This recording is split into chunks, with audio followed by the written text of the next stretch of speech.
know what's worse than inflation? Deflation? Look at you. You know me too well. Deflation. Deflation. So I just want our audience to know that, yeah, sure, we don't like the price of groceries going up, right? Or whatever you're trying to consume.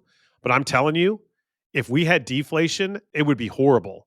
And the reason is when you have deflation, meaning everything, not just TVs, but everything is getting cheaper, what happens is the economy will shut down. Contract, yeah. And nobody will buy anything because they're just going to wait for it to be cheaper.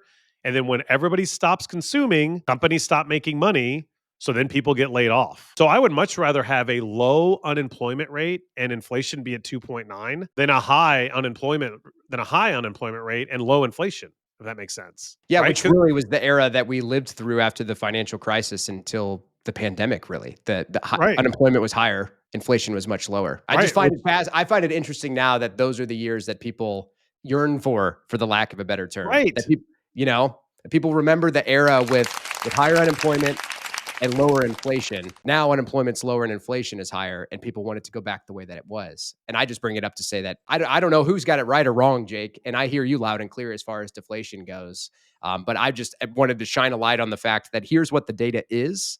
And I think the idea that inflation is cooling, that's a narrative. That's it's a fact, but it is something that still very much has an effect on people. And I think it's just mindful to acknowledge what that looks like. And I think you bring up a great point that our behavior does drive a lot of it. Not all of it, but a lot of it. Right.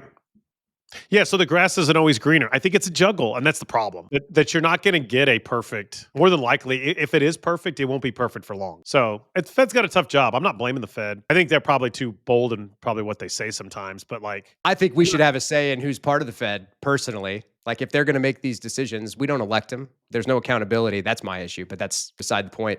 Do we elect anybody, really, Corey? Well, we elected the next president. Did we? One way or the other. Yeah, fair question. We could start going down conspiracy My point theory. is, it's a very important job that has a very real impact on a lot of people. And I just, my perspective is there should be more of a focus on hitting the target if that's really the goal.